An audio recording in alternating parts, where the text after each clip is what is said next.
Kisah investasi bodong terus berulang dan masyarakat yang terkena jebakannya masih saja ada. Hati-hati, tak ada imbal hasil tinggi tanpa resiko. 24 Juli 2020, Satgas Waspada Investasi memblokir situs aplikasi dan media sosial Joska sekaligus menghentikan aktivitas bisnis perusahaan yang mengklaim bergerak di bidang perencanaan keuangan itu. Kepala Satgas Waspada Investasi Tongam Lumban Tobing mengatakan keputusan diambil karena Joska diduga telah bekerja sama dengan dua entitas lain, PT Mahesa Strategis Indonesia dan PT Amarta Investa yang melakukan kegiatan perusahaan sekuritas tanpa izin. Izin online single submission yang dipegang Joska terbatas untuk kegiatan jasa pendidikan.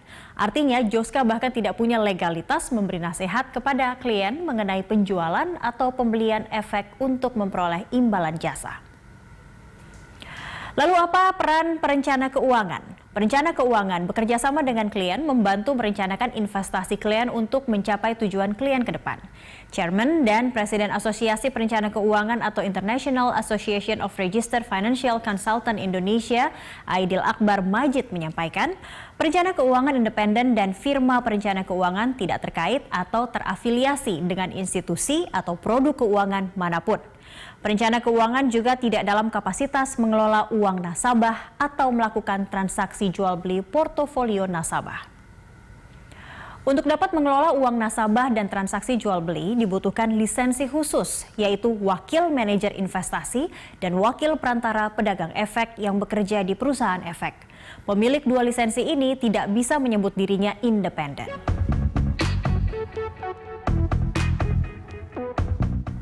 Belajar dari kasus Joska, sebelum berinvestasi, calon investor perlu memahami legalitas dan rekam jejak lembaga yang mereka pilih untuk mengurus portofolio. Satgas Waspada Investasi mengimbau masyarakat agar sebelum melakukan investasi perlu memastikan beberapa hal.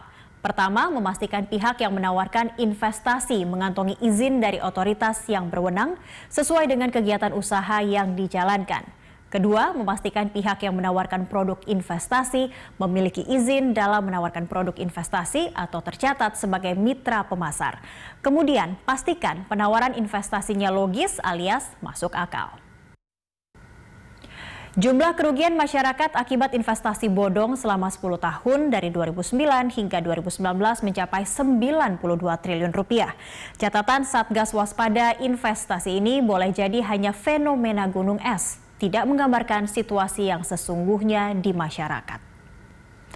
Kasus investasi bodong terus melonjak tiap tahun. Pada 2017 tercatat 79 entitas investasi ilegal, lalu meningkat pada 2018 menjadi 106 entitas investasi ilegal. Adapun pada 2019 jumlahnya berlipat menjadi 442 entitas investasi ilegal yang tercatat Satgas Waspada Investasi. Dan hingga April 2020 sudah ada 61 entitas investasi ilegal yang terdeteksi. Awal Juli lalu, Satgas Waspada Investasi menyetop operasi dari 99 investasi bodong.